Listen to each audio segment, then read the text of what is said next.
Selamat pagi di market yang merah ini. Nah, kawal semua. Apa nih tema hari ini, Bro? Cara bertahan di market yang boring. Oke. Persiapannya untuk masih percaya kan ada ukuran kalau saya. harus nggak percaya biar Karena 2024 itu paling panjang loh tarikannya. Belum pernah ada kayaknya, bahkan ini kalau 2019 ya. Ini persis banget 2019. Tarikannya panjang sekali. Awal kita dikasih duit dulu kan Januari, Februari, Maret, habis itu ditarik sampai sekarang. Jadi tanpa panjang-panjang langsung aja masuk ke materi. Oke. Selamat pagi teman-teman. Gimana, udah kenalan gak ini sama teman-temannya nih? Ada beberapa yang familiar ya, karena pernah kesini. Ya. Sehat ini semuanya? Ya, marketnya yang nggak sehat ya.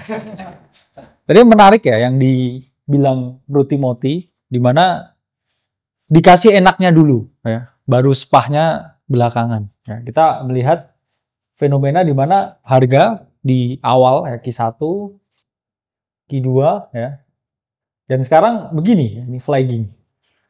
Dan ini yang membuat banyak sekali market partisipan ini jadi gila. Kenapa? Karena kita bingung menentukan bias. Ya. The whole time ini kita riding the wave, kita punya suatu strategi tertentu. Only buy and hold. Karena tidak masuk akal ketika kita trading setiap riak-riaknya di sini. Nah, yang terjadi sekarang, ya, market ini justru berada di dalam fase yang kita bilang ya sebenarnya chop solidation. Ya. Chop solidation.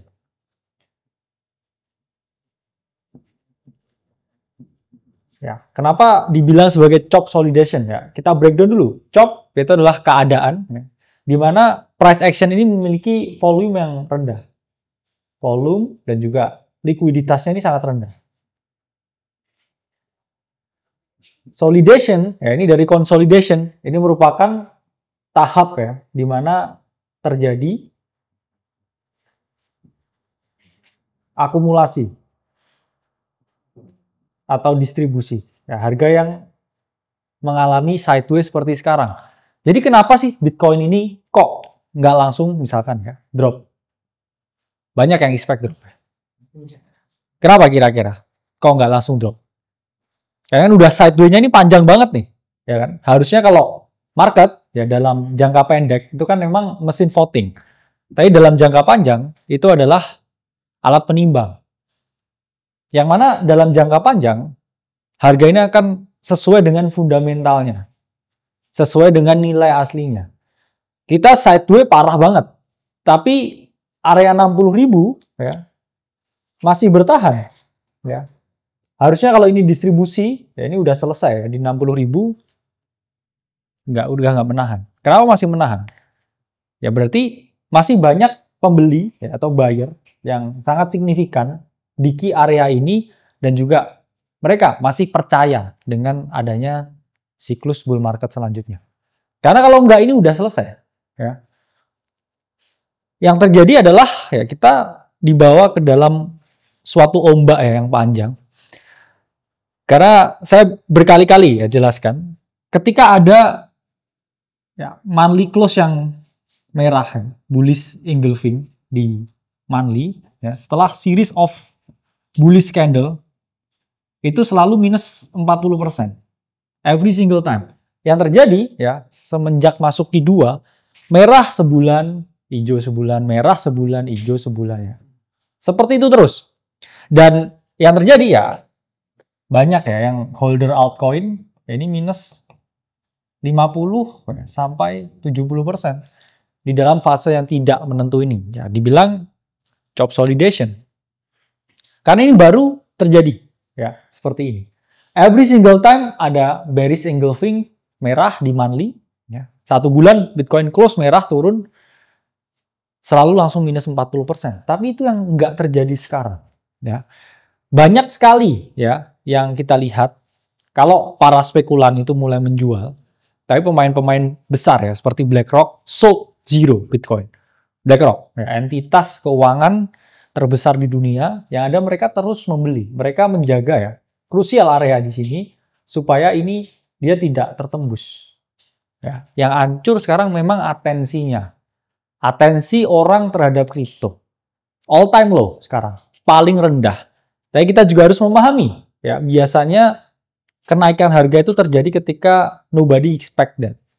Ketika every single person on the planet Earth ya, expect this will not happen, will never happen. Dan fase consolidation ini memang fase yang berat. Karena apa? Ya kita lihat ya, equity udah rally. SPX udah mendekati all time high baru. Commodity rally juga ya. Gold nggak kena impact sama sekali. Sempat drop ya waktu berita masalah Jepang ya. Tapi udah balik lagi sekarang. Gold udah balik lagi. Keep on making new all time high. Kriptonya lagging. Ya, sekarang banyak bilioner besar, sekarang banyak pemain besar, hedge fund manager, venture capital, mereka kayak udah mulai goyah juga ya. Jadi bukan cuma kita yang goyah. Ya, kenapa? Karena memang katalisnya ini sangat bullish tahun ini. Pertama, 1 tahun setelah halving selalu mengalami kenaikan. Kedua, 1 tahun setelah US election itu selalu mengalami kenaikan. Ditambah lagi ada ETF. Jadi the whole pump of Bitcoin ini selalu dari new holder, bukan old holder. Dan sekarang yang menjual di sini itu adalah old holder yang belinya dari 2018 atau bahkan 2013. Dan mereka di sini bangun, ya, jual. Ya kita lihat Jerman country selling Bitcoin. Kita lihat juga, ya, adanya Mt. Gox repayment and so on. Tapi kok nggak drop 60.000? Ya. Berarti memang area ini sangat dijaga. Ya. Mulai kelihatan drop, ya, BlackRock chip in. Kemudian, oke, ada Mt. Gox lagi selling. Ya. Yang terjadi justru, ETF flow-nya tinggi. Dan by fact, ya, flow ETF itu seperti ini beberapa bulan terakhir. Semenjak diluncurkan, ya, flow ETF itu pertama kali di bulan pertama itu tinggi, ya, bulan kedua tinggi, bulan ketiga tinggi, ya. Terus habis itu bulan keempatnya ini merah, ya. Terus patternnya itu sama juga terjadi lagi, ya sekarang. Ini di hijau 1 bulan hijau, ini hijau, nah ini merah lagi sekarang bulan yang lalu, ya.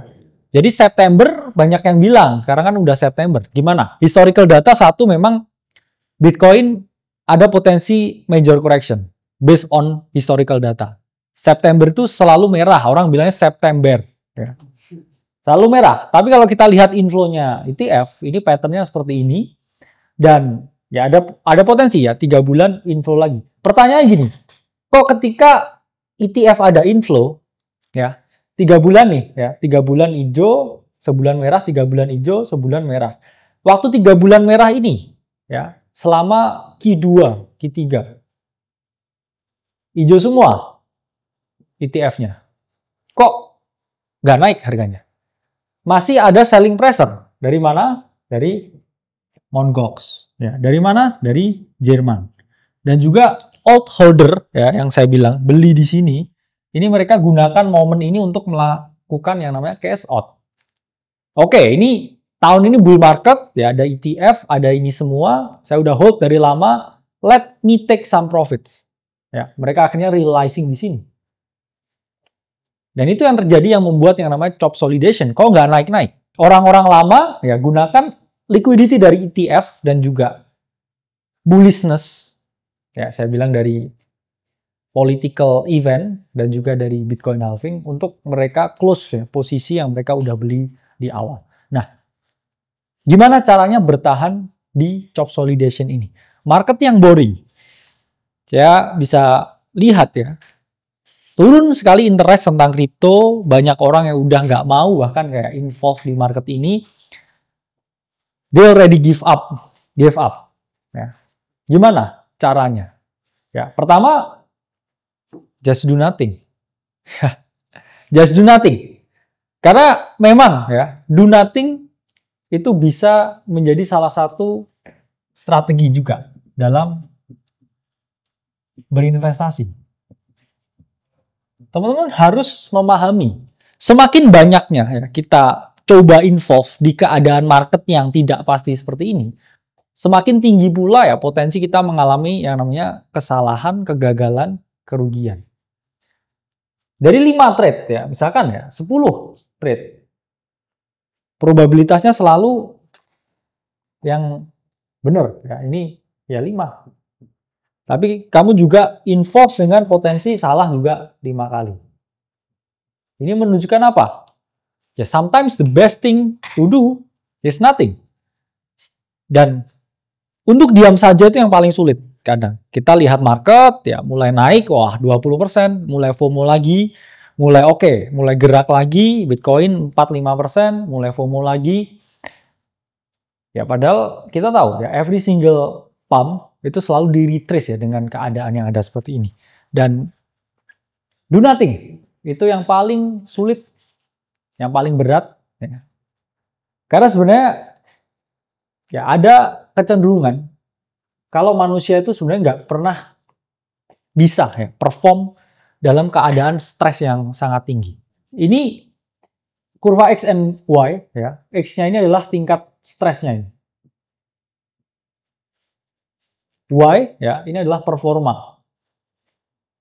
Performa kita dalam trading, dalam investing. Ini bentuknya seperti ini, ya. Semakin sedikit ya tingkat stres yang kita miliki, ya kita asal-asalan lah ngerjakan sesuatu. Itu performanya jelek.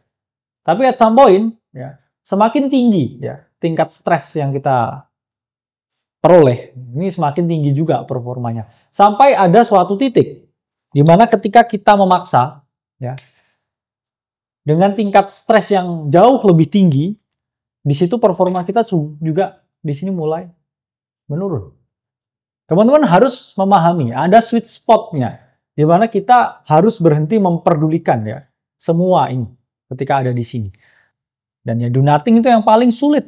Padahal itu juga salah satu strategi yang harus teman-teman lakukan. Ya, menghadapi September, ya, menghadapi chop solidation, menghadapi ketidakpastian ini. Ya, mungkin find a hobby, ya. Karena ada research journal yang mengungkapkan, ya, yang hasilnya menunjukkan kalau orang yang punya hobi terhadap sesuatu, itu mereka cenderung punya performa yang jauh lebih bagus di market. Lari-lari lah, ya. Atau coba olahraga yang lain. Ya. Ini market masih nggak kemana-mana. Terutama kalau kita punya posisi investasi hodl di aset tertentu, let's say just bought Bitcoin dan masih nunggu naiknya kapan. Just do nothing. Atau upgrade skill. Ya ini juga bentuk upgrade skill ya. Datang ke sini ya, belajar, sharing-sharing ya. Karena memang paling sulit untuk mempelajari sesuatu itu ketika ya hasilnya nggak langsung kita lihat, dan itu juga manusiawi. Pertama ya, just do nothing. Oke. Kedua apa? Kedua, reduce exposure. Maksudnya gimana? Kita manusia, ya. Kadang saya pun ya, merasakan yang namanya FOMO, ya, melihat market. Melihat, wah ini ada koin yang possible naik nih ya, keadaannya jelek banget tapi dia masih possible naik. Kurangi risikonya. Kalau biasanya ya, kita mengenal yang namanya risk per trade. Adalah jumlah yang kita risikokan ketika trade kita salah. Kalau risk per trade-nya itu adalah 1% dari trading capital, kita punya 100 nyawa. Ya. Teman-teman harus pahami ada 100 nyawa ketika kita salah trade, ya, porto kita nggak serta-merta hilang. Itu kalau risk per trade-nya adalah 1% kalau kita trading. Tapi di keadaan seperti ini, risk per trade-nya bisa teman-teman kurangi 50%, jadi 0,5%. Jadi nyawanya untuk salah, ini berapa? Ini ada 200. Kamu punya 200 kesempatan untuk kalah atau salah, kalau trade ini tidak berjalan sesuai dengan yang kamu inginkan. Cuman pertanyaannya, ya, dengan mengurangi exposure, apakah jauh kamu bisa outperform jika hanya do nothing dan tidak mengganggu psikologismu ketika kamu coba, oke, saya risk per trade-nya 0,5%. Trading terus tiap hari. Gain-nya berapa? Sama hold Bitcoin dalam 1 tahun itu juga pasti berbeda. Ya. Kalau yang terbaik ya hanya do nothing, ya ngapain kita harus do something? Kalau kita bisa do nothing and will not losing anything. Ya itu jauh lebih bagus. Ya. Tapi kalau kepaksa banget, aduh saya FOMO banget. Ya risk per trade-nya dikurangi. Dari yang biasanya beli koin, yaitu adalah 10% dari porto, ya kita bisa belinya ya 5% dari porto. Yang mana dari 100% biasanya dapat 10 koin, ya kita bisa dapat 20 koin. Dikurangi exposure-nya, ya. Risk per trade-nya, ya, portfolio allocation, ini bisa lebih dijaga. Tapi kalau memang itu nggak jauh lebih bagus ya daripada diem aja. Karena ketika kita trading, ya apalagi di keadaan market yang seperti ini, kita satu, yang kita korbankan pasti capital kita. Dua, waktu kita. Ya, daripada setiap hari lihat-lihat PNL, ya mending saya kerja. Terus yang ketiga, ya pasti energinya. Oh hari ini profit, oh besok loss. Oh hari ini profit, oh besok loss. Ya mending do nothing dulu. Ya, observe keadaan di market, lihat keadaan makro, ya ada potensi perang dunia, ada monkeypox, ya. Ada rate cut di September yang nggak jelas ya, berapa basis point dan lain sebagainya. A lot of things going on di sini, ya. Saya bilang ini fase ketidakpastian terbesar di market. Yang bahkan saya pribadi pernah alami. It's very hard ya to find any kind of alpha. Itulah kenapa yang kita share itu selalu memiliki tesis yang paling kuat. Ya. Kayak minggu yang lalu kita share ya beberapa tesis kayak Bitensor, kemudian SEI, ya, dan koin-koin lain ya. Udah naik 30%, sekarang retrace lagi. Balik entry lagi. Saya yakin keadaan tersebut sangat insane ya bagi orang normal. Apalagi kayak teman-teman ini kerja, punya bisnis. Oh saya beli koin nih. 100 juta oke, jadi 130 juta. Ditinggal seminggu, wah balik lagi 100 juta. It's very draining emotionally. Ya. Saya rasa, wah saya udah profit nih ambil. Saya udah profit diambil. Besoknya jadi rugi. Nah, itu yang terjadi di chop solidation. Yang ada seperti ini. Lalu ketiga, caranya. Ya. Kalau saya mau invest, ya. Saya udah capek lah ya. Trading, saya mau invest. Selalu punya outlook jangka panjang. Karena apa? Outlook jangka pendeknya itu kacau. Saya profit 30%. Oh, balik lagi. Oh, saya profit 20%. Oh, sekarang balik lagi. Kecuali kita secara actively ya trading tiap hari, coba beat the market, coba cari spread yang kecil, itu bisa. Tapi kalau kita punya, oke, saya mau swing trade ini, swing trade itu, most likely untuk saat ini sangat sulit.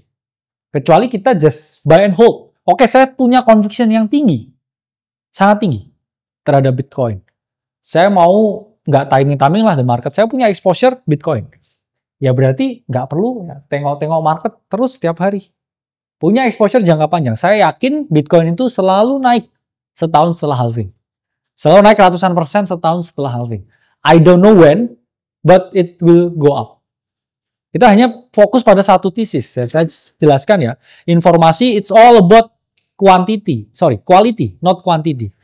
Banyak orang yang berpikir ya dengan semakin banyak informasi yang dia serap, dia akan bisa perform jauh lebih bagus di market. Ya, saya kasih tahu banyak investor besar yang hebat, yang cuannya sangat banyak. Itu selalu melimitasi informasi yang masuk ke pikiran mereka. Mereka hanya berfokus pada informasi yang berkualitas, bukan kuantitasnya banyak. Karena semakin banyak informasi yang masuk ke kepala kita, nggak semakin bagus pula pengambilan keputusan yang kita miliki. Kita malah justru bias dari informasi yang sebenarnya nggak relevan sama sekali kita masukkan ke otak kita. Dan itu sangat mengganggu. Kalau kita fokusnya, oke, setahun setelah halving naik, setahun setelah pemilu naik, that's it, so be it. I will buy and position myself dan saya nggak akan lihat dalam jangka pendeknya.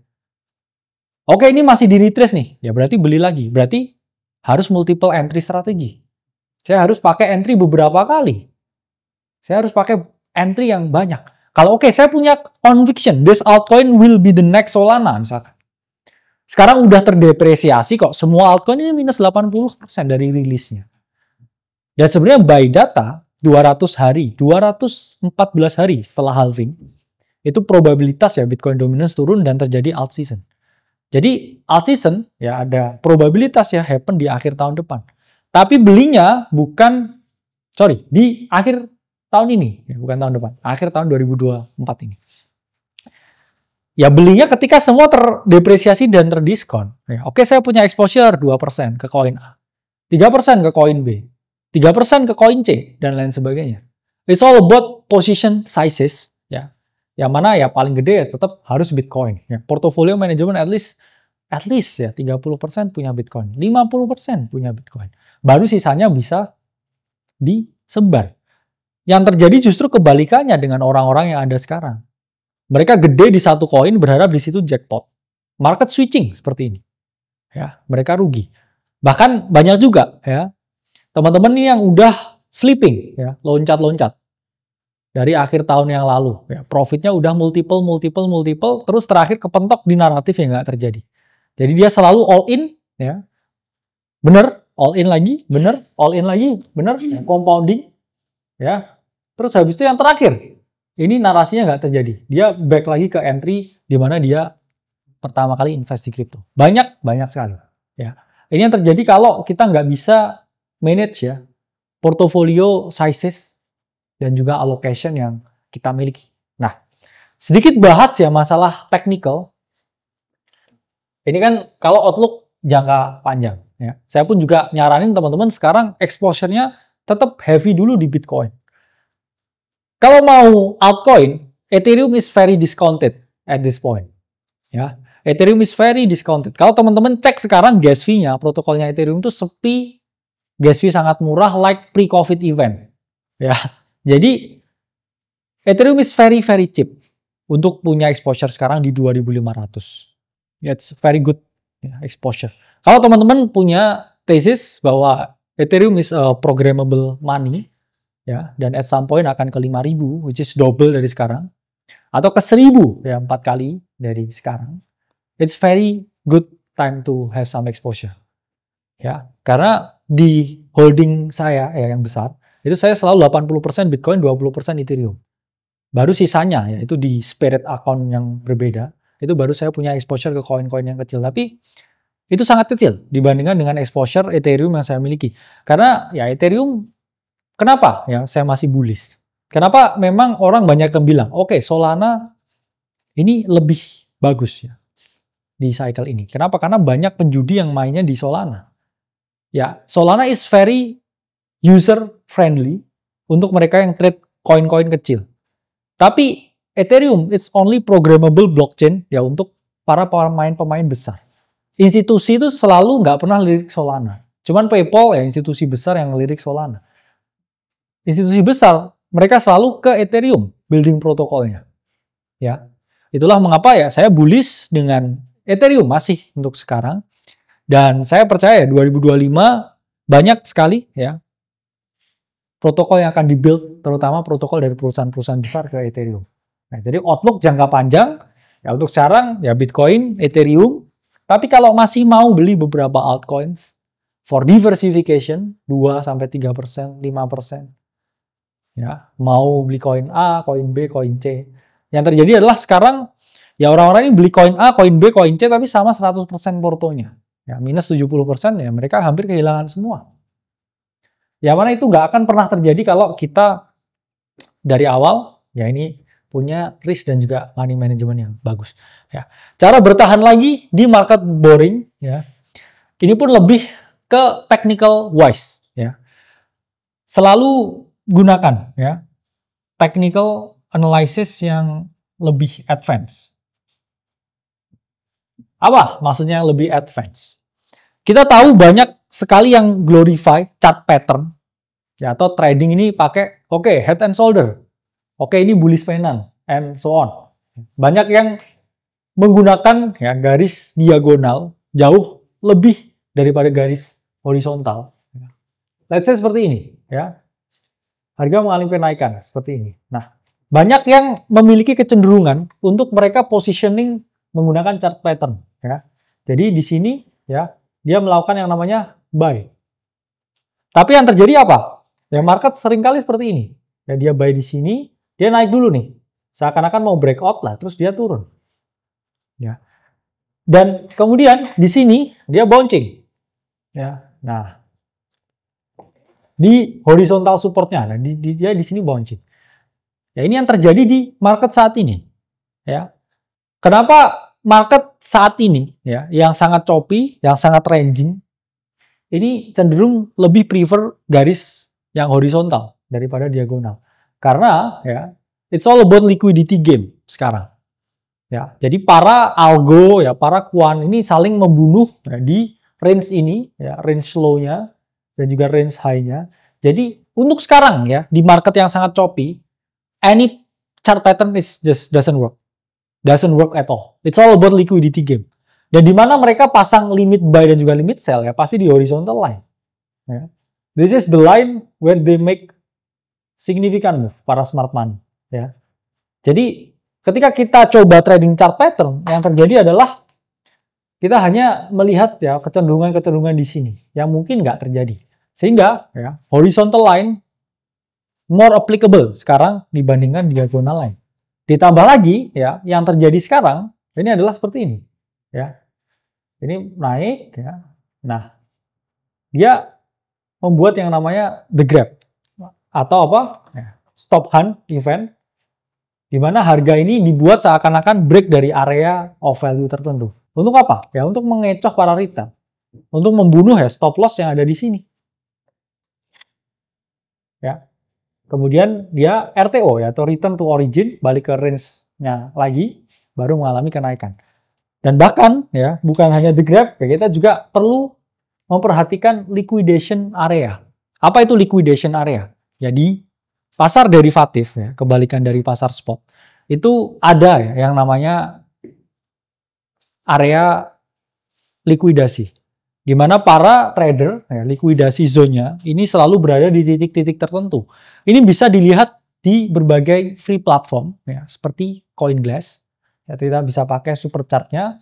Nanti akan kita ya buat di modul ya untuk cara menggunakan super chart-nya. Nah, TA yang lebih advance ini bukan hanya masalah price action. Ya, price action itu just ordinary technical analysis, quant data. Ya, it's all about the blockchain and the fundamentals. Tapi kita juga harus lihat derivatif data, yang mana itu bisa dilihat dari CoinGlass. Ada beberapa ya derivatif data yang harus teman-teman perhatikan. OI, open interest. Seberapa banyak kontrak yang dibuka ya pada saat tertentu, ya, kontrak pembelian atau kontrak penjualan yang menunjukkan interest market. Ya. Kemudian ada CVD, cumulative volume delta, yang mana ini juga menunjukkan ya, semakin banyak pembeli atau penjual. Ya, kalau CVD-nya ya di sini positif, it means more buyer. Kalau negatif juga more seller. Ya. Kemudian kita juga memperhatikan juga ya namanya funding rates. Ya, ini terkait dengan perbedaan harga antara spot dan juga derivatif. Yang mana selalu ada perbedaan. Ya, kalau harga spotnya lebih tinggi atau harga derivatifnya lebih tinggi. Dan dari situ kita bisa melihat dominansinya lebih tinggi mana ya, antara buyer atau sellernya. Tapi in any kind of advanced technical analysis, ya, menggunakan open interest, ya, CVD, ya, menggunakan funding rate, hanya satu yang bisa kita lihat di sini. Dan hanya satu yang sangat penting untuk diperhatikan, yaitu adalah divergences. Apa itu divergences? Divergences itu adalah perbedaan antara harga ya dan juga perbedaan ya dengan berbagai indikator yang ini ya. Kalau harga ini membuat seperti ini ya lower low ya, tapi di sisi lain ya harganya atau indikatornya ini membuat yang namanya higher low, ini ada potensi divergences ya. Dan kalau kebalikannya juga ya harganya mengalami kenaikan ya, terus ininya juga mengalami penurunan indikatornya, kita juga bisa melihat divergences. Divergences itu untuk melihat adanya potensi reversal.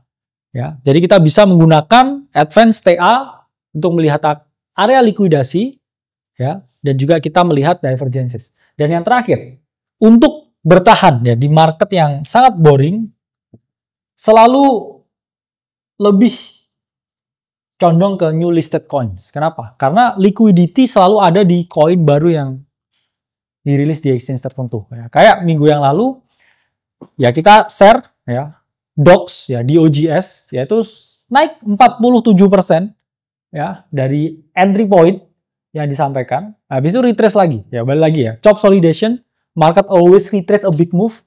Tapi hanya DOX ya yang kita temukan dan itu bisa naik dalam minggu kemarin. Ya, 47% habis itu ke retrace lagi. Kenapa DOX bisa naik? Ya karena it was a new listed coins dan it's not about fundamentals. Ya, new listed coin all about liquidity, volume, dan di mana ya kita place area untuk bid atau melakukan pembelian. Yang terjadi di DOX kemarin adalah seperti ini ya. Harga ini naik di listing, nah, terus kemudian dia turun ya ke demand zone-nya atau area pembelian. Nah, baru kita kasih alert ya untuk melakukan pembelian di DOX dan dia naik yang di sini ya. 47% plus. Nah, sebelum akhirnya juga ya, turun lagi karena melihat ya sentimen di market Bitcoin dan juga altcoin yang mengalami koreksi. Jadi di market yang boring ya, saya simpulkan beberapa hal. Ya satu, kadang memang harus do nothing. Perbanyak riset, perbanyak cari berita, perbanyak belajar hal baru. Tapi kalau masih ngeyel mau trade, ya kurangi exposure. 3, berpikir jangka panjang. Oke, lebih condong Bitcoin, Ethereum ya. Untuk exposure jangka panjang, jangan dilihat harga jangka pendeknya. Kalau mau trade, selalu gunakan technical research yang lebih advance. Ya. Perhatikan area-area ya, di mana stop loss ini selalu di-hit, stop loss ini di-trigger, ya, ada area likuidasi. Gunakan data-data juga ya, seperti open interest, CVD, dan juga funding rates. Dan yang terakhir, ya, selalu prefer new listed coins, karena cuman DOX ya, yang volumenya sehari itu sampai ratusan juta USD. Yang lain tuh pasti sekarang di bawah 10 dan it's not tradable. Nggak bisa kita temuin big move ya di volume yang sangat rendah. Ya, it's all about volume, liquidity ya untuk menentukan direction. Oke, ya, I think enough untuk Kita sedikit masuk ke sesi Q&A kayaknya untuk menunggunya. Kalau bertanya akan selesai di jalan, jadi silakan yang mau bertanya, bebas. Kita langsung pertama. Oke, pertama thank you Bro Tim sama Bro Kakak boleh diundang ke sini. Mungkin saya ada 2 pertanyaan nih. Yang pertama kan waktu itu perspektifnya kayak market kripto seperti 2021. Terus sekarang jadi 2019 ya. Itu apakah ada shift untuk gameplay mengenai kalau misalnya akan terjadi alt season, apakah ada naratif kalender seperti itu juga atau akan lebih cenderung ke big cap?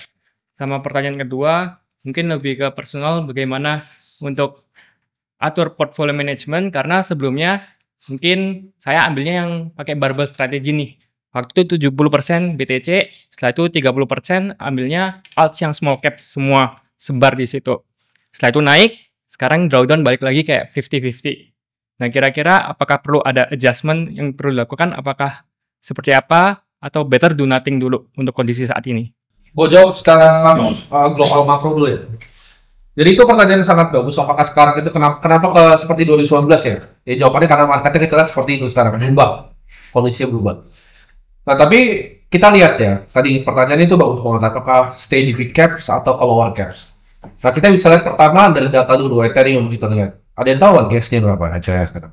Bisa jawab? Pelaku pasar nih kata kalian. Gasnya Ethereum nggak bisa jawab gimana bro. Pelaku pasar nggak bisa jawab gasnya. Itu hasil keluar kepala kalian. 081 sekarang. Itu pre-COVID loh. By the way itu kecil banget. Gue ini kecil banget. Dengan seperti itu ada gunanya nggak misalnya orang bikin layer 2 sekarang? ya, ada. Ethereum yang murah kenapa nggak pakai Ethereum? Ngapain kayak layer 2? Tapi kan ini kondisi pasar kan. Tadinya nggak semua ini kan SW. Itu tesis sederhana gue yang itu mati buat saya. Karena sekarang murah banget ya, lu pakai Ethereum aja saya. Lu ke Uniswap pakai Ethereum aja. Enggak. Next ya. Rusia.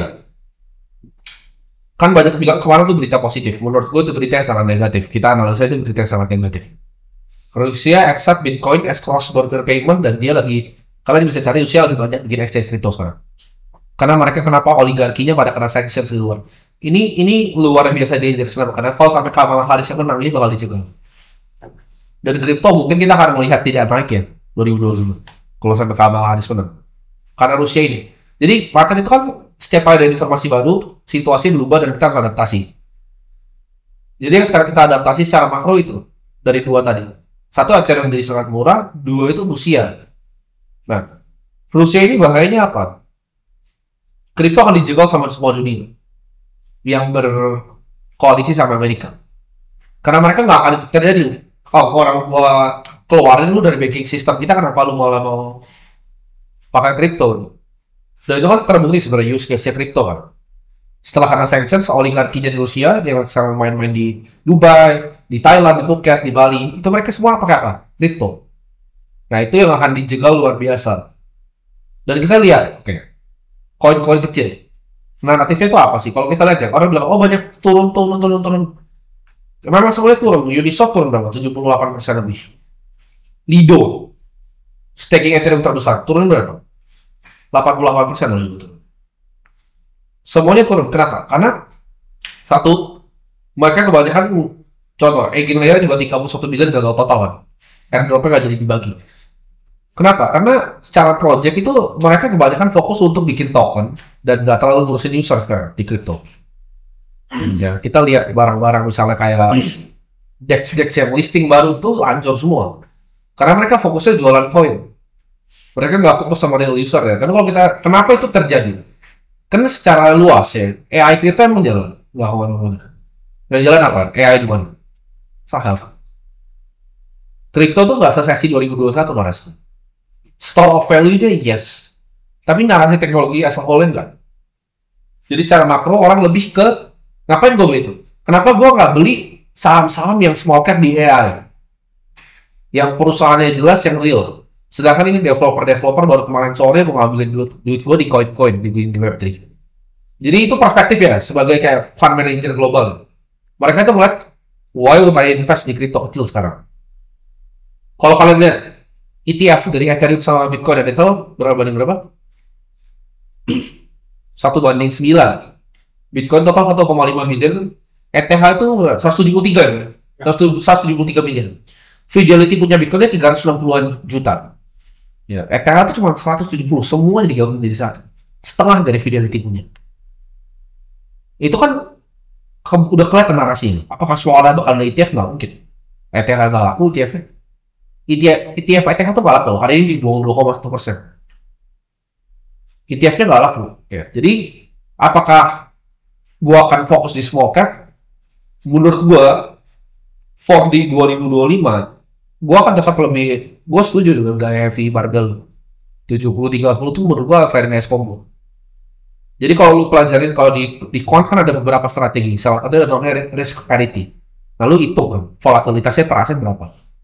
Itu actually very good pembagian aset. Gua kalau dulu mungkin gua rebalance sebalik gitu misalnya. Terus gua sebar. Dan gua setuju tadi, kalau mau cari tuh cari kayak paling baru mungkin. Karena sekarang ini gayanya mereka tuh cuma ngambilin uang orang terus kabur, developer yang layer semua.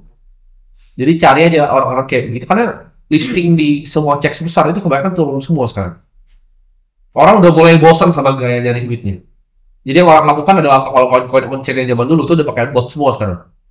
Mereka bikin algo, tembakin semua, udah 10.000. Jadi overall crypto itu narasinya kalau sekarang ini nggak seseksi 2021. Karena ada apa? Karena ada AI. Di dunia lain, Bitcoin cycles dari Maret kan. Dari Maret tuh belum kemana-mana belajar.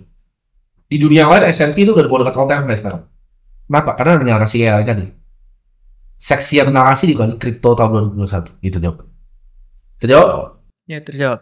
Thank you. Oke, Boleh dari belakang? Ya, ini sih naratif only matters ketika bull market. When there is no bull market, there is no narrative. Itu harus teman-teman pahami. Kenapa kita pakai naratif kalender? Itu tujuannya adalah kita switching dan rotating ke sektor mana, ke naratif mana yang punya cumulative gains lebih tinggi daripada yang lainnya. Oke nih, bull market. Semua naik. Tapi sektor itu naik berapa? Dan memang sekarang yang terjadi, ya, kripto memang nggak seseksi dulu untuk sekarang. Ya. Tapi nanti mungkin seksi. Ya. Masih glow up. Ya. Sehingga ya kita harus melihat ini as an investment. Ya. Investment is not about harus naik segera. Ya. Tapi kita punya proyeksi jangka panjang dan it's actually a good ya investment strategy dengan 70-30. Nyatanya sekarang juga nggak ke-drawdown parah kan. Bitcoin masih sebagai jangkar karena kalau kita tahu ya Nakamoto portfolio models ya, itu at least 10% should be a Bitcoin. Apalagi kalau itu tadi 70% Bitcoin. Itu pun juga sesuai dengan Bitcoin only strategy ya, ketika Bitcoin season di mana 70% yaitu Bitcoin, 30%-nya baru alts. Nanti kebalikannya nih ya. Kalau alt season Bitcoin 30%-nya act as a stable coins buat rotasi. Terus 70%-nya altcoin. Nanti kalau profit dari altcoin-nya ya, baru kita rotasi beli Bitcoin. Itu 30%. Jadi Bitcoin act as a stable coin. Sekarang pun juga act as a stable coin. Jadi keadaan market yang seperti ini. Dan ya nunggu one more push ya, dan semua akan mulai gerak. Jadi it's all about conviction ya untuk sekarang. Dan ya ini anomali ya, dimana di dunia yang lain ya, mungkin ketika AI teknologi yang seperti ini, ya kita akan melihat adopsi kripto yang luar biasa besar, terutama perusahaan-perusahaan altcoin. Namun yang terjadi sekarang ya, dengan global liquidity index yang sangat tinggi dan juga liquidity everywhere sebenarnya, tapi flowing-nya ke equity dan juga ke commodity. Crypto market actually sekarang masih belum dilirik. Tapi apakah akan dilirik suatu saat nanti pasti? Ya, it's all about time, dan time-nya sekarang masih belum favor ke crypto. Gitu. Jadi ketika nanti rate cut, respon pertama pasti ke equity AI. Karena equity AI buat main Nvidia loh, banyak sekali equity AI. Yang kayak dari genetic engineering, semua itu bakal kesana dulu, ke small cap yang sana. Sisanya orang berke crypto, karena anyway crypto tuh 2 triliun aset kan. Lu harus melihat ini sebagai investasi jangka panjang. Karena tesis kita semua di crypto apa? Kalau gua sama dia terasa nih 2 triliun tuh very small amount of money. Itu satu saham dari US. Kripto itu satu saham di US. Nah kalau lu buat kata sini 10 triliun industri, simpel kan? Kita nggak usah muluk-muluk kalau kayak Sailor bilang ini 100 triliun deh. Gua sih nggak percaya. Dekat lah ke art sama mobil ya, itu dulu deh. Nggak usah ke gold, nggak usah muluk-muluk 16 triliun. Total mobil sama art collectibles deh, di 5 triliun. Bitcoin udah berapa? Udah 3-4 kali. Gitu. Targetnya di mana ya? Beberapa tahun ke depan. Sederhana. Kalau kalian masih lihat itu gini, orang yang banyak FOMO terus lari ke saham. Sekarang. Saham US ya, gua ngomongin US. Kenapa? Karena orang ngerasa aduh kripto ini capek, S&P di dunia lain all time ada, gue masih sana. Tapi kalau kalian dalam investasi, kalian dengan cari barang yang belum gerak atau barang yang udah tinggi. Belum gerak.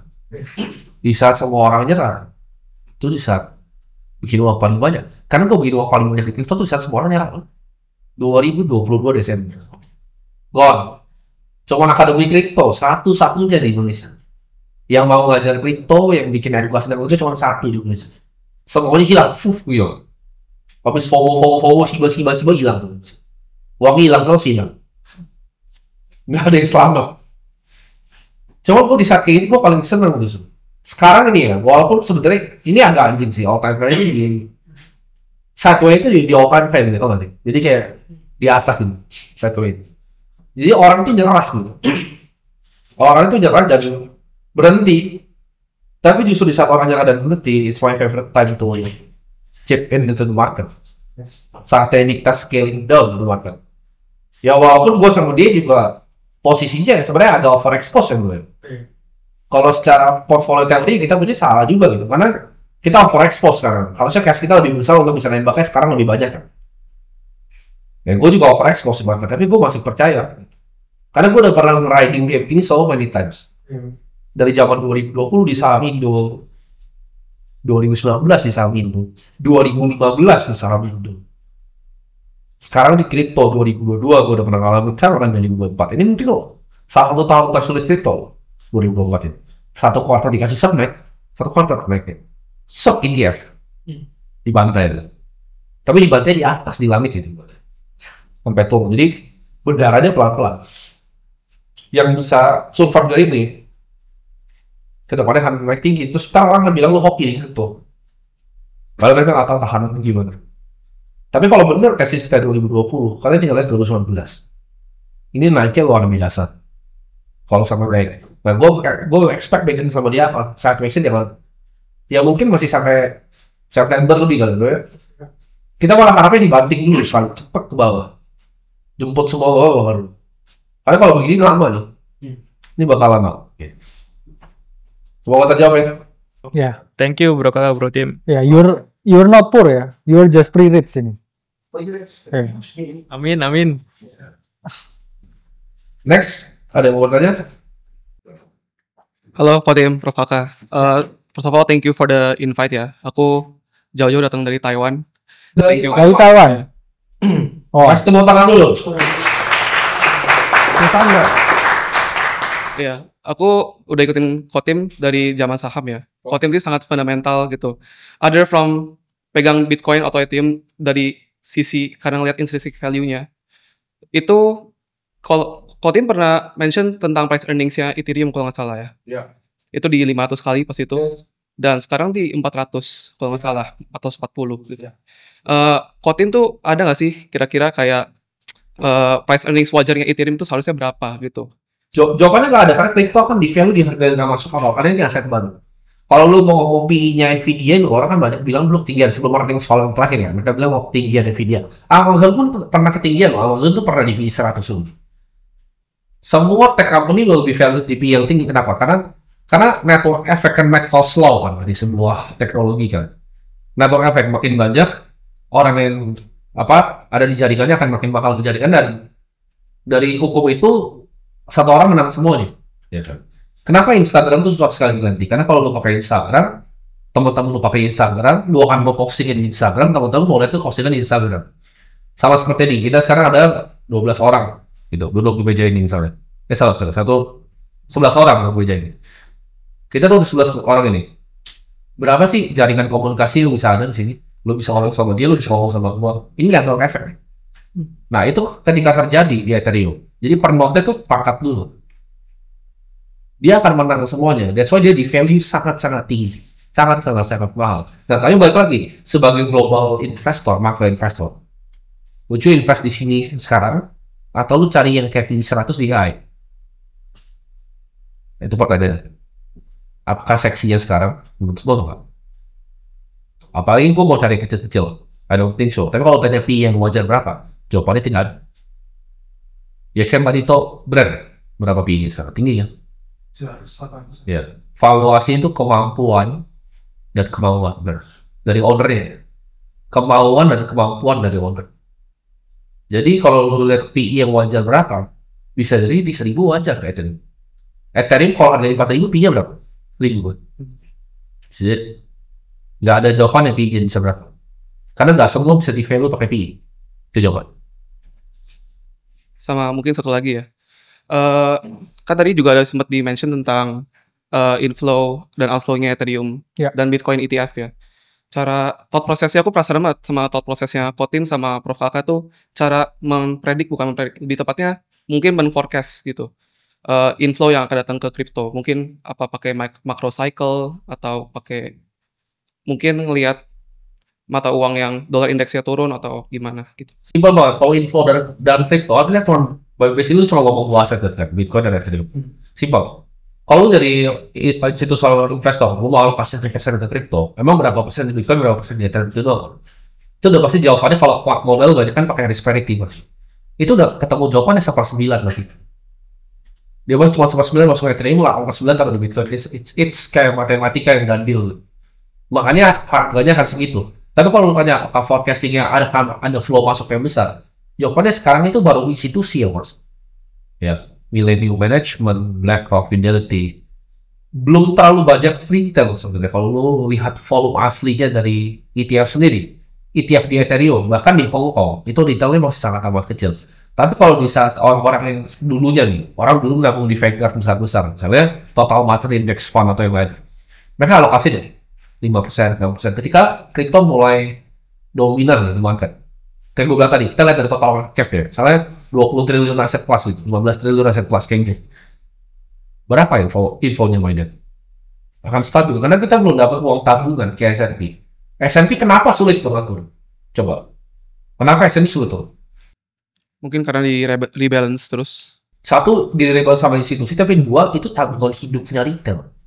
Jadi retail itu kan diajarin sama semua orang kan kalau di Amerika. Lo nggak boleh stock picking, passive investing. Lo invest di S&P 500. Tapi kalau kebiasaan itu sedikit aja di-switch ke Bitcoin, it's done dulu. Karena uangnya belum uang umur itu. Karena Gen Z millennials jujur aja di Amerika tuh pengen portfolio luar biasa kecil dibanding umur. Ketika umurnya udah switching dikit atau udah diwariskan ke anaknya untuk mereka yang lainnya, trust fund-nya cair untuk anak-anaknya. Menurut lo kebiasaan itu akan pindah ke Bitcoin dari S&P? High chance. Di Indonesia emang ada kebiasaan untuk bangun Bitcoin? Nggak ada. Itu belum jadi kayak aset tabungan. Makanya ya, short win itu apa ya? Bahwa itu tadi, kenapa udah ada ETF-nya? Emang lu kira mereka mau yang punya fund besar gitu? Lu millennial management, lu suruh simpan multisig cold wallet terus pakai Bitcoin 5 block, dia mau? Nggak mau. Dia menulisnya tapi lu BlackRock aja, I bid selesai gitu. Ya even kayak gua pun juga ada exposure di ETF. Gua nggak mau lah taruh semuanya gitu di satu wallet gitu. Taruh aja di Singapura, di DBS buat apa, beli ETF. Kan nggak mau pusing orang pada. Jadi dua aset itu kalau lu mau lihat sampai ke depannya, lu nggak bisa predik gitu. Day to day inflow tuh nggak mungkin. Gua nggak percaya kalau orang ada yang bisa bilang kayak hari ini semuanya minus 2%. Ada yang tahu nggak? Nggak ada yang bisa predik ya kalau inflow harian. Tapi kalau secara siklikal lu tinggal lihat. Karena gini, retail itu kan masuk ketika harganya paling tinggi. Jadi itu yang bikin harganya makin tinggi. Kalau lu 88.000, inflow-nya gede kali. Kalau 57.400 kayak sekarang, turun nggak inflow? Gitu. Terjawab? Oke. Next question? Ya, pengen tanya aja, kita kan lagi expect US election nih. Tadi kan Kamala Harris kan memang sangat-sangatnya, nggak tahu lah timnya mereka atau belakangnya lah ya. Tapi kan sangat-sangat against crypto lah in a way. Antisipasinya kita apa ya? Karena kan kalau misalnya itu bakal jelek for 2025, narasi kita, estimasi kita setahun setelah halving dan sebagainya, it's not working out gitu. Maksudnya apakah ada planning kita position sizingnya kita kurangin dulu kah? Atau gimana, itu satu. Yang kedua pengen tanya mengenai ton sih, karena kan si Pavel Durov udah ditangkap tuh, jadi pengen tahu juga tuh kira-kira planningnya gimana, karena I know you have a lot as well in gitu. Gua dulu. Oke. Kalau dari Kamala Harris ya, udah pasti kita trimming barang ya kalau dia menang ya. Iya pasti. Itu kan apa, news driven ya. Jadi kita pasti trimming barang dan pasti nggak cuma, karena kita tahu nggak cuma kita nggak pikir seperti itu. Jump trading, winter mute, they all pasti bicara seperti itu. Pasti udah disiapin algonya. If menang dijual sini, kita pasti trimming barang. Trimming barang ke USDT itu udah pasti dan itu. Karena kayak gue bilang tadi, Rusia itu mengubah semuanya. Gue tadi mikir apa nih, kalau Kamala Harris menang, Rusia nggak bikin seperti itu, gerakan seperti itu, mereka mungkin masih lanjut go, karena kita masih percaya ada Chinese farm, ada Asian farm. Tapi kita lihat ICBC dengan China, what happened di ekonomi China sekarang? Mereka lagi kesulitan sekarang. Dari property cycle-nya, sahamnya, ekonomi Cina itu lagi sangat melemah dong. Dan yuan kena carry trade Jepang juga kan. Jadi Cina itu not in a very good position for now. Gitu. Jadi kalau kita expect Asian pump dari Hong Kong itu unlikely. Itu be still dari US majority of the money. Jadi kalau ada keputusan sebesar itu, presiden yang nggak pro crypto yang menang, kan Donald Trump udah afirmasi lagi hari ini, tadi pagi jam 8 pagi ini. Dia baru ngomong lagi dukungannya towards crypto kan. Kalau itu mungkin ya bisa jadi lebih baik. Tapi kalau Kamala yang menang, ya kita masih trimming barang. Nah, pertanyaannya trimmingnya itu sebelum apa? Kalau pas sudah di-announce selesai kan? Kita udah telat semua. Betul. Mereka pada auto jalan. Betul. Selesai kita. Tapi pasti begitu. Nah, cuma maksudnya planningnya gimana dari Ronald Capital? Planningnya apakah sebelum itu ada estimasi? Kita akan gauge pakai polling sih. Kita akan gauge pakai polling dulu. Tapi kalau polling udah terlalu, tapi nggak tahu ya, kayak terakhir Donald Trump sama Hillary Clinton kan menang Hillary kan di atas itu. Yeah. Swing state-nya baru menang kan. Yeah. Ya, kita akan coba tetap prediksi dari polling sih. Okay. Dari market pollingnya. Karena sama kan, biasanya itu bisa diprediksi kan. Kalau udah menang dari kertas, Yeah. kemungkinan besarnya udah menang kan. Jadi kita akan coba lihat pakai polling. Tapi Biden udah pasti udah pricing juga. Nanti kan bro. Yeah. Jadi sebelum yes-nya, semua itu pasti juga orang akan melakukan hal yang sama. Yang punya fund besar akan pikir hal yang sama. Gitu. Jadi ya kita mungkin dodge dari sosmed, dari semua, dari polling. Kita akan coba predik pasti dari bednya siapa yang menang gitu. Cuman ya kalau kayak gitu kan tetap prediksi kan sampai benar-benar di announce kan. Tiba-tiba yang menang kan udah streaming kan sedih. Cuma kalau Kamala menang ya kita pasti ada streaming. Jadi ya kalau tahu PI retail dari streaming itu dari 100% porto misalnya. Iya. Nah, premium berapa kira-kira? Bisa 20-30%. 30, 20, Bisa 20-30. Iya. Kita akan bisa go into cash 20-30. Karena in a way kalau misalnya bisa angkat di 2025, it's still fine. Gue masih ada orang yang besar kan. Tapi kalau down, kenanya nggak terlalu besar. Karena kayak si ya ambil dulu dia orang sama ini gitu. Iya. Terus kalau kayak gitu ya paling kita bisa main statistical arbitrage gitu. Contohnya misalnya kita lihat dominance tidak short tapi Bitcoin nih orang banyak yang buangin Ethereum dulu, ya long Bitcoin short Ethereum misalnya gitu. Cuma itu ya very minor lah untuk jaga biar ngebuangnya itu nggak terlalu sakit. Cuma kalau size yang nggak sebesar itu ya nggak perlu lah kayak gitu. Gitu ya, buang aja kayak segitu. Market sell juga kan nggak terlalu damage ya. Nggak merusak order book gitu. Jadi ya menarik sih karena memang nggak bisa 100% we see the future. Tapi even kalau misalkan Kamala yang menang, ya I think crypto memang akan tetap naik ya. Cuman naiknya nggak akan sesignifikan itu. Mungkin juga akan drop, it's only drop on news. Tapi kalau ditanya ya, di mana lihat ya, karena kan orang selalu biasanya ya lihatnya dari pooling dan lain sebagainya. Ya kita bisa lihat dari odds-nya di Polychain. Kenapa? Karena di Polychain di situ jauh lebih oke daripada survei dan juga pool. Kenapa survei dan pool itu bisa di Poly market ya, sorry. Sorry. Di Poly market ya, kita bisa di situ ya. Karena itu ada money yang involved di sana. Ya, itu berbeda dengan pooling dan juga survei. It's easy to manipulate. Tapi kalau di Poly market ya kita bisa lihat odds yang beneran karena ada money involved di sana. Ya, saya juga nggak pernah pakai ya. Yang paling aman ini ngomongnya Poly market sebenarnya yang selain tahu cari channel Poly market itu sangat segmented di crypto. Tapi kita ngomong paling aman di Poly market. Kalian paham maksudnya? Ya, karena ya kita juga nggak pernah pakai untuk gambling or so on. Tapi ada money involved di sana. Jadi ada kecenderungan yang kita lihat ya. Kalau duitnya di situ di bettingkan di sana, ya, it means ada odds-nya. Sama aja kayak bola kan sebenarnya. Jadi kalau cuman pooling, ya orang kan sesuai dengan sentimen dan juga subjektivitasnya masing-masing. Oh, gue suka Trump nih, gue buat Trump lah supaya kalian menang. Tapi kalau udah duitnya ngomong, ya orang taruh duit kan pasti survei dulu, ya. Jadi kita harus bisa lihat ya, dari segi kuantitatifnya. Dan jadi 2 minggu sebelumnya ini kan udah kelihatan biasanya. Tapi balik lagi mau trimming berapapun, ya market impact akan selalu terjadi. Sama kayak kemarin, misalkan Maret. Oke, ini akan alt season. Tapi kalau enggak ya, at least 50% cash. Kalau saya bilang dulu suruh ya 50% cash. Ke-drawdown nggak sekarang? Tetap ke-drawdown. Tapi mungkin nggak separah kalau 100%. Tapi kalau kita 50%, oke, 50% terus ini alt season misalkan. Kan kita juga punya 50% yang ke sideline. Tapi itu adalah yang namanya probability thinking. Ya. Jadi kita nggak bisa, harusnya segini ya. Sulda, kulda, wulda, nggak bisa. Karena kita harus main probability yang mana, kayak kemarin, ya Bitcoin di lower high, ya di 60-an ribu sekian. Ya kita tahu itu akan drop ya. Itu ada posisi kita bisa trimming sebagian. Tapi kenapa nggak di trimming?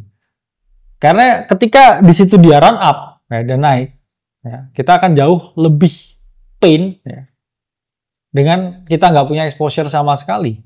Ya kadang memang ada beberapa ya ketidakenakan ya harus kita tanggung di market. Dan itu juga part of the game. Jadi saya masih lihatnya oke, ya mungkin nggak sebulis ya ketika Trump yang jadi presiden. Even Kamala pun ya tetap lihat ke halving cycle.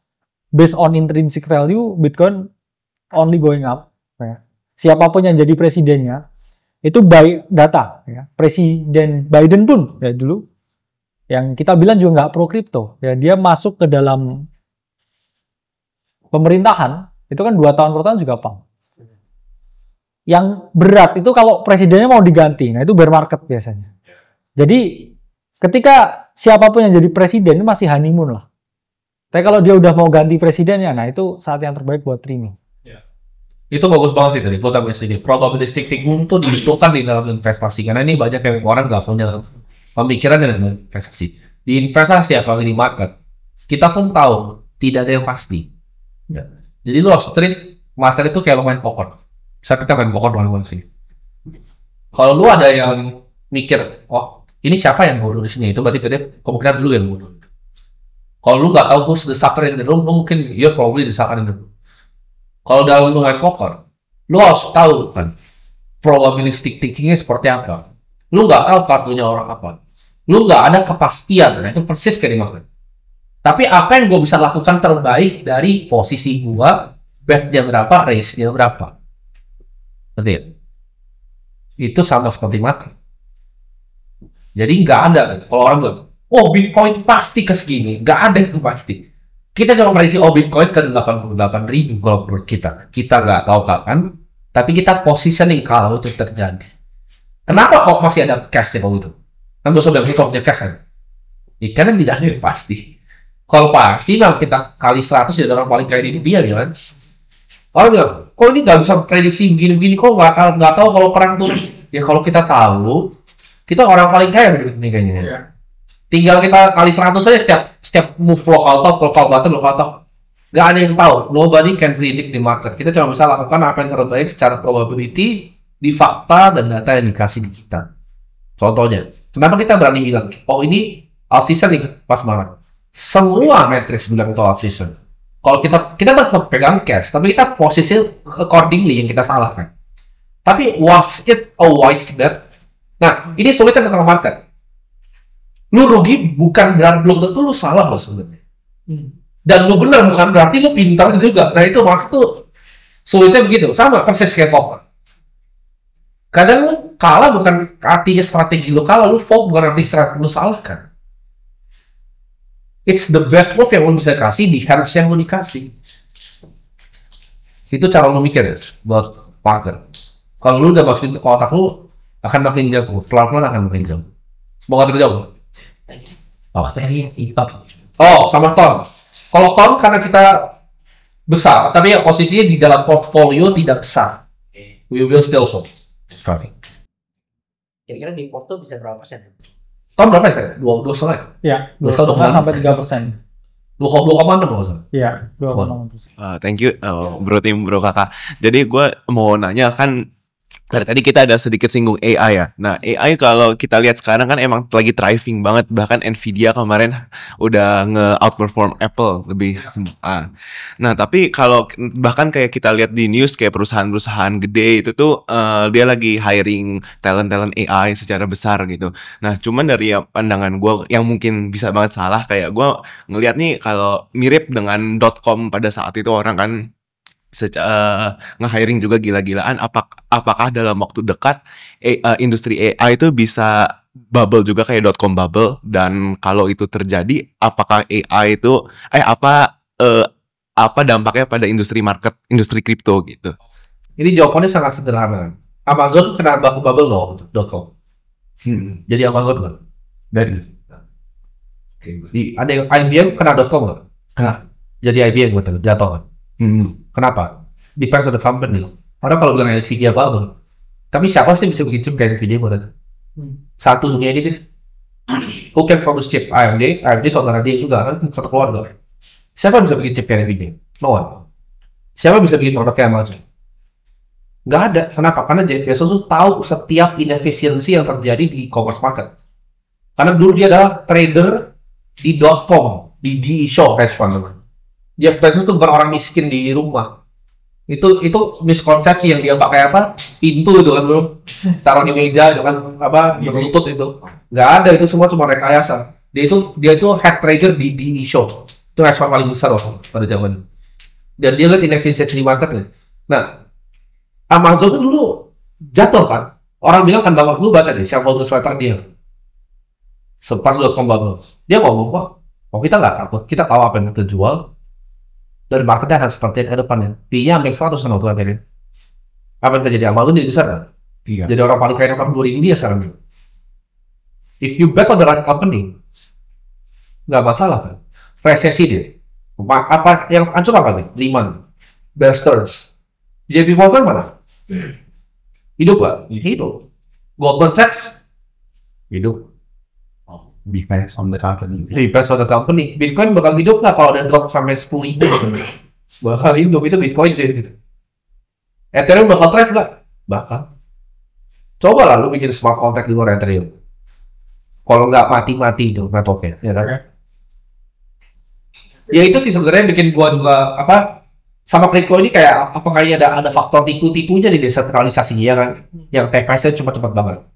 Pertanyaannya kalau pure decentralization kenapa bisa mati? Kan? That's the golden question. Satu running node harusnya nggak pernah mati gitu. Kalau benar-benar desentralisasi, karena kebanyakan itu cuma di satu server sebenarnya. Bohong untuk node runningnya. Jadi itu harus lu pilih. Ada tambahan mungkin? Ya, jadi apakah AI is a bubble ya, dan bubble-nya akan pop ya, 100% bakal pop. Tapi itulah pentingnya memilih sesuatu yang bagus ya. Kenapa? Karena AI is actually not a very profitable business model. Kecuali kamu punya resources yang sangat kuat. Jadi hampir semua ya perusahaan AI ya itu efisiensinya itu kurang. Ya, untuk mereka menjalankan AI bisnis itu membutuhkan computing power yang sangat tinggi. Apakah mereka yang coba-coba nih ya masuk buat pesaing ya AI yang kecil-kecil itu akan rontok semua? Itu pasti 100%. Hanya mungkin 1 atau 2 yang nantinya ya akan jadi kayak Instagram sekarang. Ya bet on the right company itu everything ya. Mungkin di Microsoft ya OpenAI. Yang lainnya ya tinggalin aja karena endingnya semua akan milih satu. Ya, dan ada gula ada semut sebenarnya. Wah ini AI nih. Semua yang nggak jago ya perusahaannya itu akan mereka dekorasi seakan-akan mereka juga ngerjain AI. Ya mana dari awal dia nggak punya keunggulan absolut di perusahaannya. Yang punya keunggulan absolut ya jadi OpenAI sampai sekarang. Mereka yang coba-coba ya akhirnya kelihatannya banyak. Ya. Mereka bisa suck liquidity dari market. Tapi sampai kapan? Kalau dia nggak punya keunggulan absolut, ya dia pasti jatuh. Sementara satu perusahaan yang punya keunggulan absolut, mereka akan jauh lebih efisien. Ya mereka punya sumber dayanya, foundernya hebat, ya, pendananya kuat, ya mereka akan survive and thrive. Apakah semuanya kecil-kecil akan turun? Ya 100% akan turun. Nggak bisa semuanya naik bersamaan terus wah kita pakai apa sih ya? Semua juga pakai cuma ChatGPT. Ya. Hampir semuanya. Ya, kita tanyalah ke diri kita sendiri. Saudara kita pakai apa sih platform AI-nya? Jadi kita pilih ya mana yang semua orang hampir pakai. Jangan oh ini AI terbaru, ini bisa kayak recognize ya pergerakan atau ini. Tapi apakah ada marketnya? Apakah market peduli? Ataukah itu cuman kayak ego ya dan juga fantasi kita? Kadang investor itu juga banyak fantasinya. Mereka mau kayak jadi yang pertama invest and betting on something. Ya mana tuh ternyata something itu cuma ada di pikirannya dia. Dan itu cuma fulfill kebutuhannya dia sendiri. Dan itu nggak fulfill kebutuhannya semua orang. Jadi apakah itu bertahan sesuatu yang mengikuti egonya sendiri atau sesuatu yang mengikuti kemauannya market? Jadi harus dilihat apakah akan pop and burst ya 100%. Tapi apakah ada yang nanti akan jadi satu tunggal yang menguasai semua AI? Itu pasti. Tapi juga hal yang menarik ya, kenapa Bitcoin itu akan menjadi uang masa depan? Ya karena Bitcoin is ultra hard money. Dan at some point, ya AI ini kan butuh yang namanya insentif ya dan juga reward supaya sistemnya bisa jalan. Dan AI ini pasti pinter ya. Dia kenapa nggak akan pilih fiat? Ini juga salah satu podcast yang menarik ya dari Saylor. Di presentasinya di Bitcoin Nashville juga dijelaskan. Akan ada fase di mana AI itu hanya mau consume reward dari Bitcoin. Karena dia tahu Bitcoin itu nggak asal dicetak kayak fiat. Fiat hanya dicetak nih. Oh ini nggak mau pakai itu. Kurang legitimate. Ya, dia akan milih Bitcoin karena dia tahu Bitcoin itu membutuhkan computing power seperti dia juga running computing power. Jadi colok oke. Saya hanya mau reward dari Bitcoin. Ya. Jadi apakah nanti akan ada ya fase di mana ya mungkin hanya Bitcoin ya yang akan tersisa. Dari semua kita lihat ya. Dari 2018 hanya 2 kok ya yang sekarang di top 10 market cap. Dari 2013 hanya 1 kok ya yang ada di top 10 market cap. Menunjukkan apa? Ya Bitcoin yang selalu ada di situ. Koin-koin kecil ini hanya ya sprinkles kecil di kuetar yang besar. Kamu mau kuetarnya atau mau sprinklesnya? Itu pertanyaannya. Ya, semoga menjawab. Teknologi yang baru tuh kan selalu memunculkan copycat yang baru. Airbnb. Ya sama kayak Aceh juga. Iya, copycat yang baru banyak ya. Jadi saya Airbnb gitu, lo buat Airbnb. Oh keren konsepnya kan awal-awal. Terus banyak copycatnya. Apa yang terjadi dengan copycatnya Airbnb sebenarnya? Mati. Orang pun sekarang ketika mikir tentang Airbnb, oke, gue mau liburan, gue bayar tempat, kok gue jadi pembantunya, ngambil kunci sendiri, kok gue suruh bersihin gitu kan? Kok gue nggak dikasih sabun gitu situ, kok bawa handuk sendiri? Ya gue mending di hotel. Ya emang dari dulu gue berapa Airbnb gitu kan? Menurut gue orang bego ya ke Airbnb. Soalnya kan dulu tuh hype banget kan, karena orang rasa lebih murah. Ya sama lah kayak dulu pesen Grab, Gojek kan Uber lebih murah kan. Tapi begitu Airbnb harganya kok sama hotel udah sama nih sama hotel nih. Terus satu gue dikasih handuk ada service-nya, satu gue dikasih kamar ditinggalin suruh jadi nyapu gitu. Terus kotor lagi yang debu. Orang nggak pakai lagi. Nah AI itu bener. Dan only be one winner nih. Pada mau tahu nggak nih pikiran gue kan tentang AI ke depannya apa? Ini khayalan gue nih ke depannya. Yang menurut gue most likely to happen. Disparity-nya karena ini akan gap antara knowledge dan kaya. Maksudnya apa? AI itu sekarang itu anggaplah kayak komputer IBM yang besar. Belum bentuk laptop. GPT 4.0, GPT 5 itu masih Nokia. Balok itu gede HP. Lu bisa bayangin nggak pas udah jadi iPhone tuh seperti itu? Menurut gua sekarang betul, karena dia lagi nyari mass market, nggak akan profitable. Itu mungkin yang nanti kalian lihat sekarang kan 3,5 nya digratisin. Iya. Versi yang murah tuh, nanti mungkin GPT 10 tuh gratis. Tapi dia akan ada GPT yang misalnya 100 miliar gitu sebulan. Tapi lu bisa prompt dia, buatin saya bisnis seperti akademi kripto, dia buat. Kan bisa ngapain? Iya. Kayak perusahaan. It will come to them. Jadi yang kaya itu akan makin super kaya banget karena dia tinggal bilang, oke cariin gue dong industri yang bisa bikin gue jadi triliuner pertama di Indonesia. Dia kan langsung bikin, oh bisa modal gini, tambang geothermal gini, gue dibuatin semua, lo hire nih ini, tarikin dari LinkedIn yang orangnya ini, direkturnya ini. Buat urusan. Tapi 100 M sebulan harganya. Jadi orang yang miskin nggak akan pernah bisa akses, orang yang kaya bisa akses, tapi sedikit yang bisa akses. Dan orang itu, kalau gue kayak sekarang, gue kan udah campur AI di situ. Semua yang gue pikirin itu udah campur AI. Gue udah jadi cyborg kan. Itu digabung sama neural nanti. Selesai. Knowledge lu unlimited. Lu bisa akses semua ada di internet in the speed of light. Dan kalau neural link, kemampuan gue ngomong sama kakak, ini kan kayak dia dosen. Kemampuan komunikasi dia, kalau lu ngomong kata per kata, dan pasti lebih efisien dibanding gue. Kenapa? Karena dia biasa nulis kan. Kata-kata dia itu yang keluar dari mulutnya untuk ngajar, itu pasti lebih efisien dibanding gue. Walaupun gue ngomong lebih cepat, tapi kecepatan kalian nangkep informasi masih sebenarnya lebih cepat dia. Karena kata-kata dia itu, dan dia diksinya lebih bagus dari gue. Diksi bahasa Indonesia kan. Kalau gue sama dia pakai neural, kita bisa ngomong di kecepatan 10.000 kali kata. Dia bisa nangkap informasi gue udah 10.000 nyampe sana. Nggak terbatas sama mulut. Nah itu dicampur AI. Kalian yang misalnya nggak bisa punya teknologi itu, udah itu bakal hilang. Karena kalau gue punya begitu, gue bisa bikin robot untuk gantiin semua yang nyampur di dalam. Gue bisa bikin robot yang melayan-melayanin. Makanya udah 10 tahun ke depan itu 10 dong sih. More slow. Fisikal. Orang dulu kan ketawa ya, coba lu bawa iPhone 20 tahun lalu. Paling dibilang penyihir.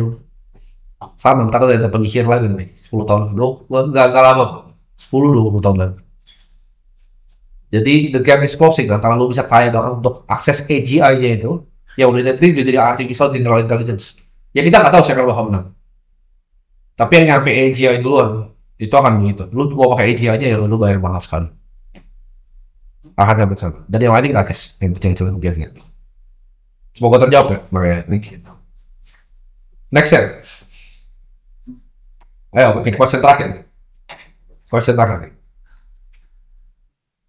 Udah gak ada yang mau lagi? Oke. Masuk ke pikiran nih mas. Aduh, bayar. Pakai semuanya tadi konti. Thank you sebelumnya Bro Tim sama Bro Kakak udah diundang ke sini. pertanyaan gue sebenarnya simpel sih.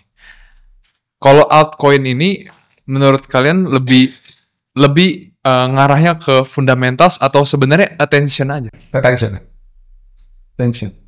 Menurut gua, attention. Di luar Ethereum memang ada yang fundamental. Ini gua jawab jujur aja. Di luar Ethereum deh. Menurut gua bahkan altcoin yang gua consider sebenarnya belum fundamental soal Ethereum sebenarnya. Di luar Ethereum memang ada yang punya fundamental. Emang ada yang pernah mati. Betul deh. Contohnya mati kan kemarin. Berarti decentralized atau enggak? Satu server coy itu. Mungkin di Dubai gitu satu server gitu ya. Attention, menurut gue. Bro, apa? Ya, jadi dari protokol yang kita ajari kan selalu 50% tuh naratif. Ya. Jadi attention is naratif basically. Orang lihat kemana.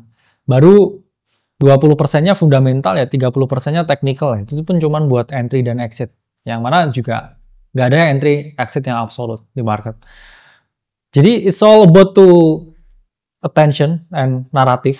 Dan naratif only works in bull market. Tapi dengan tahu naratif apa, kita bisa memaksimalkan return yang terbaik. Tapi kalau memang disuruh ya, untuk betting mungkin ke satu sektor ya, di cycle ini, menurut saya DeFi is overused ya. DeFi is so 2020, 2021. Sebenarnya decentralized physical infrastructure. DePIN itu masih punya urgensi. Kalau kita bilang side to side comparison dengan ya teknologi-teknologi di Web 2. Cuman balik lagi, is that a really product ya that actually could be used di DePIN pun? Nobody knows ya. Apakah mereka hanya kita sewa nih server ya, kita murah-murahin ya, terus habis itu token kita naik, terus kita jualan tokennya buat nutup biaya operasionalnya. Apakah juga bisa seperti itu? Bisa juga ya. Karena kalau kita lihat risetnya Messari, it's good ya, apakah tapi itu too good to be true? Karena kita lihat ya comparison-nya AWS ya. Biayanya cuma sekian. Ini kalau pakai Cash Network ya 20 kali lebih murah. Apakah Cash Network juga pakai AWS? Terus tokennya Cash naik, dia jual tokennya terus buat nutup biayanya AWS-nya atau dicari yang murah yang babak cloud gitu ya. Belakangnya dari Cina itu di babak cloud. It's all game of hot hand fallacy. Ya sama seperti keadaan-keadaan yang dulu ya, di mana semua bisa buat website. Sekarang semua bisa buat altcoin. Itu yang menyebabkan ya altcoin sekarang jadi kurang seksi, belum seksi. Selalu ada fase di mana ya kita selalu muter. Logikanya itu kalau beneran dipakai, kenapa top 10 di 2013 nggak ada sekarang? Kenapa top 10 di 2018 nggak ada sekarang? Top 10 di 2021 kayak Cardano. Sekarang foundernya juga nggak jelas ya arahnya. Apakah yang jadi top sekarang di cycle crypto ya 2025 akan jadi top lagi di 2029 ya? Jawabannya enggak. Ya, you will only rotate ya money from dumb people ya ke kita yang lebih smart dikit untuk nanti orang yang lebih dumb lagi ya kan membeli di harga yang lebih tinggi. It's always been like that ya market. Jadi ya mungkin bahkan bisa 80-90% all about attention and narrative ya, kalau di bull market bahkan all about narrative. Karena lihat technical. Ini naik 100%, udah breakout. Technically not ideal to buy. Tapi kalau di bull market yang naik 100% tuh bisa naik 10.000% lagi. Ya. Jadi technical doesn't matter di bull market. Iya kan? Kalau sekarang dia lihat technical, ini area yang ideal untuk membeli. Ini support di $1. Drop lagi kok ke 0,5. Di bear market ya kita sebutnya sekarang. Does technical really matter? I don't think so juga ya. Bahkan di bull market atau bear market. Tapi atensi, kalau misalkan tiba-tiba ada koin. Ini misalkan dia bisa transaction speed-nya ya paling tinggi. Atau dia memiliki model ya untuk predictive stock market ya dengan naratif yang sangat seksi. Itu akan selalu dilihat lagi apakah bull atau bear market. It's all about bull or bear market. Dan di bull market ya ada yang bilang, kenapa harus belajar ketika bull market? Semua orang bisa kok tebar ini naik. Ya naiknya berapa persen? Di bull market semua naik ya, tapi kamu bisa nggak cari naiknya yang kayak kemarin render ya sekian. ini sekian. Selalu down to skill dan rotating skill. Karena ingat, naratif only works 2-4 bulan. Ya sisanya itu akan retrace 70-80%. Jadi about rotating dan finding ya, something yang lagi moving. Jadi itu pentingnya mempelajari dan juga tahu ya. Bahkan ketika bull market. Tergantung waktunya juga sih, time frame, tergantung pegang uang berapa, mau uangnya jadi berapa. Orang misalnya bilang, oke, lu kalau Bro Kakak kan dulu berapa dia 30 juta jadi miliaran kan? Coba kan itu kan karena uangnya 30 juta, coba uangnya 3 miliar. Bohong dia bisa PT. Karena pasti dijual. Bedanya itu 30 miliar. Kalau 30 miliar, double aja udah jual. Iya kan? Orang yang ngomong begitu kalau misalnya uangnya besar, itu bohong, karena nggak bisa. Kalau 30 juta jadi 7M, mungkin nggak? Sangat mungkin bisa. Tapi kalau 30 M, beda cara mainnya. Jadi tergantung kalau lu udah double udah happy, kenapa cari yang fix double aja gitu? Kan probabilitas kan. Kalau lu cuma beli altcoin terus sampai kayak ini kalau double case gua jual. Kenapa lu belinya itu? Ya make sense kan? Lu beli itu kan buat engage kan. Kenapa tadi tahun gua biarin 2,5%? Itu kalau Pavel Durov keluar beneran dia terbang ke 30 ya gua udah happy. Ya mungkin jadi 11, sekian persen dari portofolio. Terus ya paling gua trimming lagi balikin 2,5 terus jadi cash. Kan portfolio management gitu. Ya jackpot gitu. Tron gua beli. Ya oke kalau misalnya naik kan jackpot. Udah terbukti kan berapa? Render gue jackpot, Aldo gue jackpot, yang lain gue jackpot juga. Kita juga BNB awal-awal jackpot ya, kita beli BNB itu awal banget, cycle. Udah lah, jackpot. Jadi cash, terus gue beli Bitcoin. Karena itu kan makanya gue taruh di ruangan gue di belakang. Jadi setiap kali kita berandai-andai untuk muter semuanya lagi di altcoin yang aneh, kita lihat dulu. Nah, oke. Udah, trimming sama Bitcoin. Biar inget gitu. Itu scatter plot dari data dari 2010 sampai 2024 gue tarik. Itu literal semua. Tadi bilang, kok berarti nggak ada Ethereum? Ada. Ethereum itu soalnya yang turun dibanding Bitcoin. Soalnya ada di situ, ada semua. Semua itu begini loh. It's data. Karena kalian ukuran banyak by fiat, malah katanya baik. Coba ukur by BTC semua. Itu data. Ya atau paling gampang diukur by purchasing power ya. Atau by indikator-indikator makro yang lain pasti turun. Ya itulah kenapa ya kadang rasanya bisa puter-puterin ya dengan altcoin, tapi setelah dibalikin ke fiat, terus habis itu lihat konversinya turun lagi. Uangnya sama gitu. Uangnya sama, bahkan turun. Gitu. Ya. You only fool yourself ya, karena emang bener. 10 juta ke 100 juta itu lebih mudah daripada 100 juta ke 1 miliar. 1, beban psikologis karena jumlah angka. 2, likuiditas yang ada di market. Ya, semakin banyak duit yang kita miliki, opsi kita di market itu semakin kecil. Ya, kalau duitnya kecil loh, saya bisa add in low cap yang ini. Ya, coba kalau duitmu ratusan juta, kamu add in low cap tertentu, nggak bisa. Ya, pasti gerak.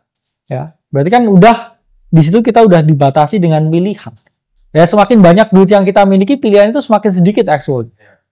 Ya, bahkan ya di portofolio sebanyak yang tertentu, kita hanya bisa memilih ya dari 2 drawdown ya, mana yang drawdownnya 7%, mana yang 30%.